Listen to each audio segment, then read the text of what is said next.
Good day. I am Marida Ho from BTV FSM, and now I'm going to discuss the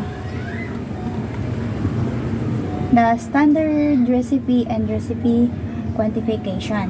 So let's get started. Quantified ingredients for original recipe from the internet that I used: 2 cups bread flour, 1 cup water, 1 tablespoon white water, 1 and 1/2 tablespoon machine yeast, 1 tablespoon salt, cooking spray, 1 egg yolk, and tablespoon.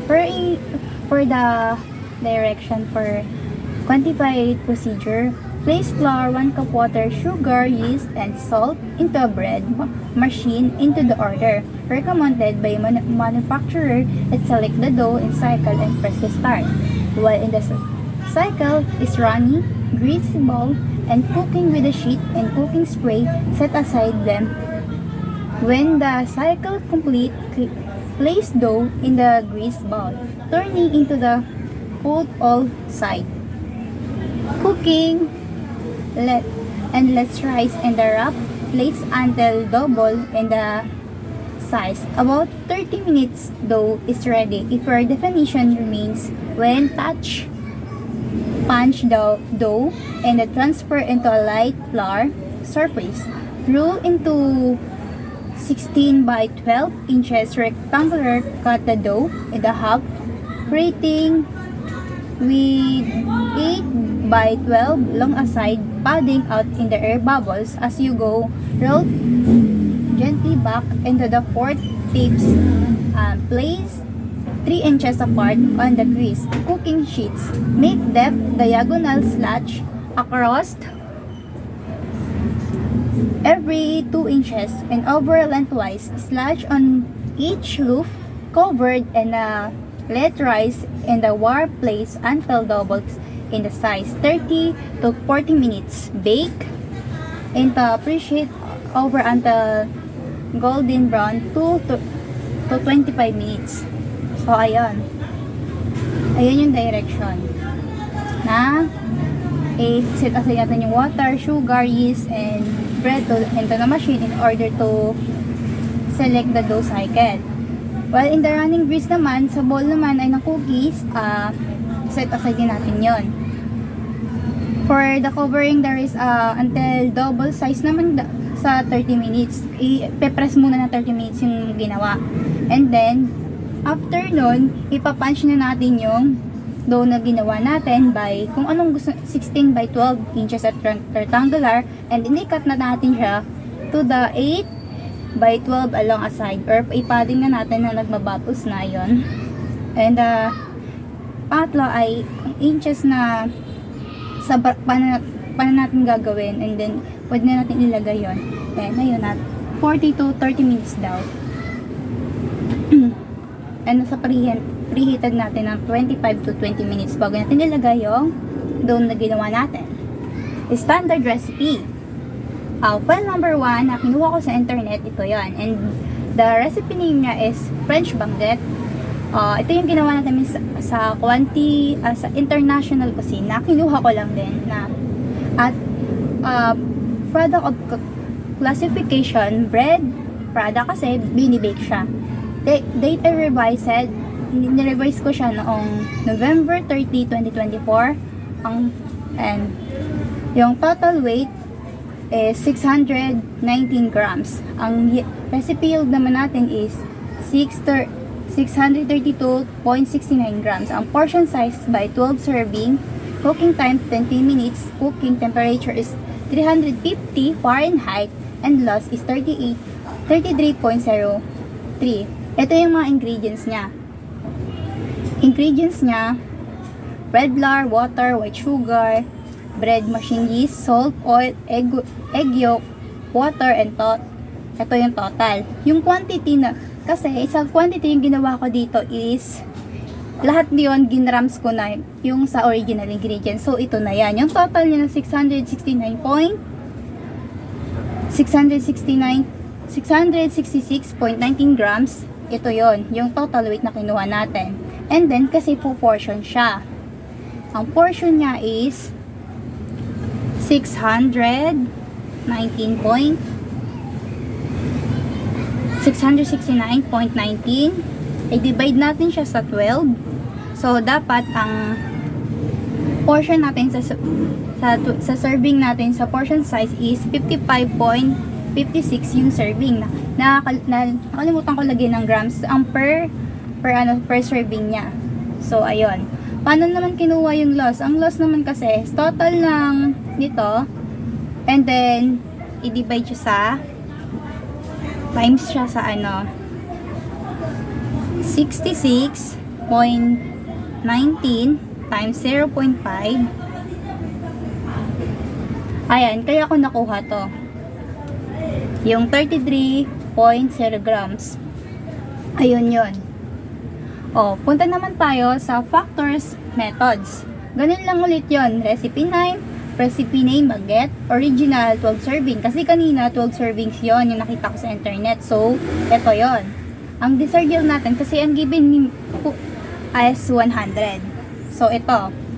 Ingredients muna, gagawa tayo ng tables of method factors. Original weight, conversion factor, quantified portion. So, ito muna. Lahat ng ingredients, ilalagay muna natin dito. Bread, water, white sugar, bread, machine, salt, oil, egg yolk, water, total.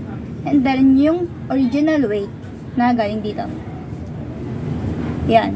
Copy mo lang yan yung quantity. Ito na yon. Copy mo lang lahat yan.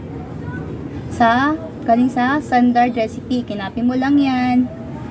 Yan. Ika-copy mo lang. Then, yung conversion factor. Conversion factor, para natin makuha yung conversion factor, 100 divide by 12. So, ang lalabas is 8.4. And then, paano namin makuha yung quantitative portion? Ito, original weight times conversion factor. Ita-times mo lang to, 325 grams times 8.4. Ang lalabas is 2,730 grams. Dapat is kilo or ml na to dapat. Ayan lahat. Ayun lang ulit. Gagawin mo lang 250 grams times 8.4. Ang lalabas ay 200 din. Hanggang sa makuha mo yan. Ganun ulit lang gagawin mo hanggang sa matapos mo yan. And then, yung quantified portion, ito total mo naman tong lahat ng nakuha mong quantitative portion. Tapos, sa baba, halimbawa, nakuha mo na lahat yan. And then, ang sagot niya is 5,525.99.6 grams. Ayun yung nakuha natin. Ito naman ako sa kabila. Ayan. Recipe, banggit ulit. Yield per recipe. Weight per yield naman. Total ng yield per serving. Ayun ulit. Ingredients muna ulit. Lalagay mo muna sa baba. Yung original yield na galing doon sa pinagkunan ko. Ganun ulit. And this yung converted weight naman yan ay galing yan doon sa yung na-convert natin. Ito yan. Dito lang yan. Yung original yield na ginawa 2 and 1/2 cups, equivalent yan ay 325 grams. Yan lang yon. Hanggang sa baba, ganun lang. Copy mo lang lahat yan. Kasi kinonvert mo lang naman siya sa grams. Paano naman makuha yung total? Ito, 325 kasi ang total yield mo ay servings times 100. Tapos, i-divide mo siya 325 times 100.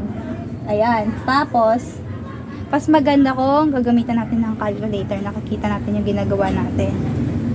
325 times 100. Yung yield yun. Ay, yung percent pala. Percent. And then, pag nakuha mo na yan, 32,500, i-divide mo siya sa converted weight. Sa baba. Ito yung lahat ng pinaka-total niyan. So, divide mo siya 66.19. Nakakuha tayo ng 48.78. 48.78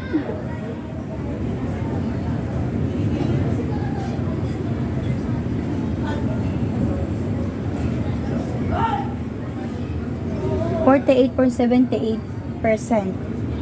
Ayan yun. Nakuha mo sa total na yan.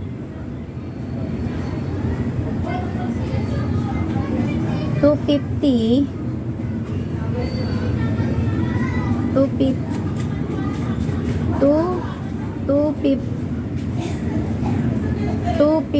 times 100 is equal to, tapos is divide mo siya sa 100, times mo siya sa 100. 250 times 100 divide by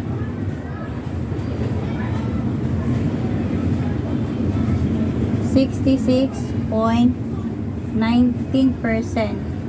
Ito yon, 37.53%. Ganun ulit ang gagawin mo hanggang sa matapos yan. Tapos, after mo na yan, kasi yung total yield, yan ay 100. Pinopya mo lang sa taas yung total yield na servings. Ayan ulit yon. And then, para makuha mo naman yung quantified amount, total percent times total required, gaganyan mo lang ulit, times mo lang ulit. Yun, times mo lang ulit yan.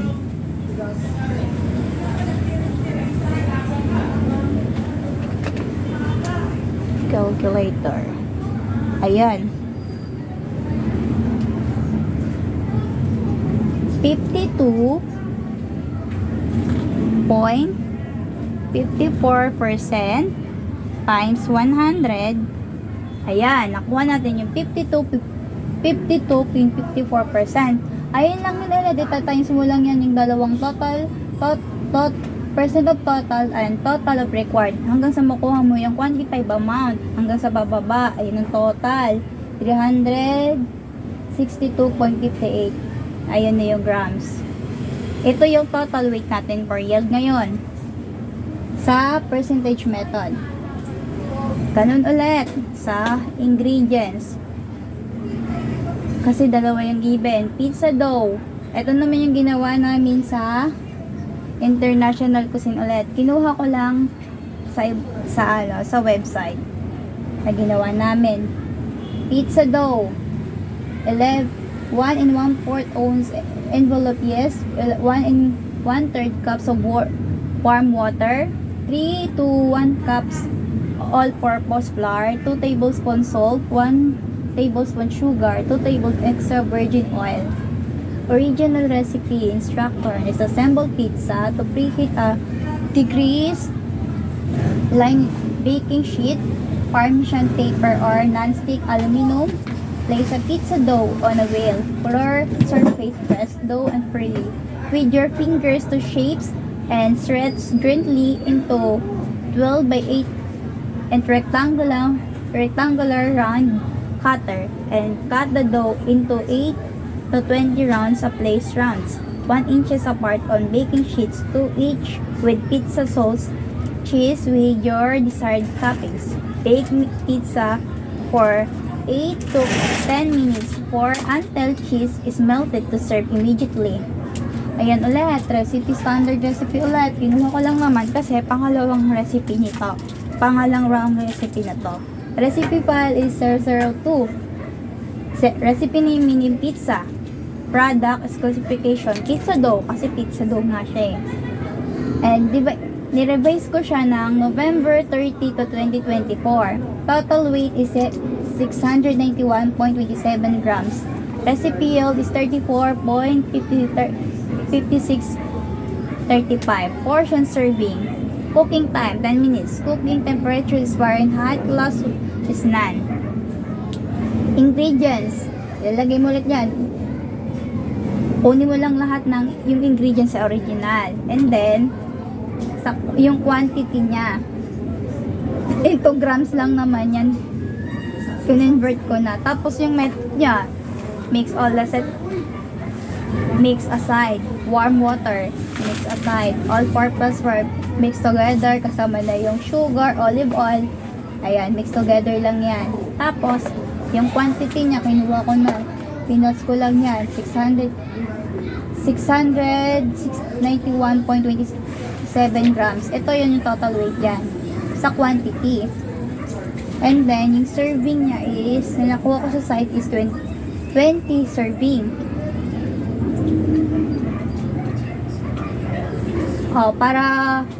Para naman kung paano ko nakuha yan is, di-divide natin siya ngayon sa yung quantity. 691.27 divide by 12. Dapat yung grams nito, yung portion niya by 20 serving is 57.66 grams. Ayun yun. Hindi ko na naman nilagyan ng grams yung by portion niya. Factor methods, kinuha mini pizza, name, original yield is 20%. 20 serving, galing siya sa doon sa internet na yield niya. Desired yield is yung given niyo po ma'am na 100 serving. And then, ingredients po ulit. Envelope, yes. Ayan, kunin mo lang ulit yan. Yung original weight, ayan po. In-invert ko lang siya. And then, yung total sa baba. Total ng weight. Lahat yan. And then, conversion naman. Paano po yung nakuha yung conversion? Simple lang po. 100 divided by 20 is 5. Lahat yan, yung factor niya is 5. And then, paano naman po makuha yung quantity portion? 7 grams times 5. Ganun lang po yung gagawin nyo hanggang sa makuha nyo po. 2.65 grams times 5. Ganun lang po ulit. Hanggang sa pumatapos. Hanggang sa yung sagot ay 17,648.38 grams. Ayun lang po ulit. Sa percentage, ganun po ulit. Mini pizza. Yung yield niya po is 20. Yung weight niya po is 36.56 grams. Total yield was 100. Ganun ulit po. Kasi nilagay ko po yung original weight, tapos yung converted niya, yan po. Tapos yung total niya sa ilalim is 691.25 grams. Yung total, ganun po ulit. Paano makuha? So, convert factor is 7 times 100. Ito po yun. And i-divide nyo po siya sa converted factor na total lahat ay 691.27.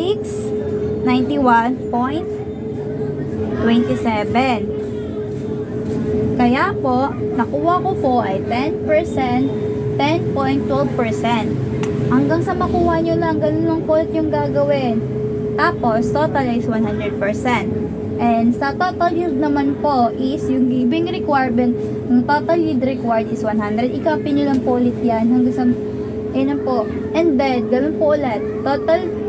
Total yield required times total percent. Ito po yan, yung 10.12% times 100. 10.12%. Lagi pong lagyan ng percent kasi mag-iiba yan. Pag may percent, huwag niyo kalimutan yan. Tapos, ita-time siya sa 100. Kaya, nakuha ko po yung 10.12 grams. Ganun po ulit. 40.75% times 100, 40.75. Ganun po ulit. And then, pag nakuha niyo ng lahat yan, ipa-plus niyo po ulit yung quantified amount na 250. Ito na po yung sagot ngayon. 2.52.27 grams. And that's all. Yung po, sana po may natutunan po kayo. Thank you po.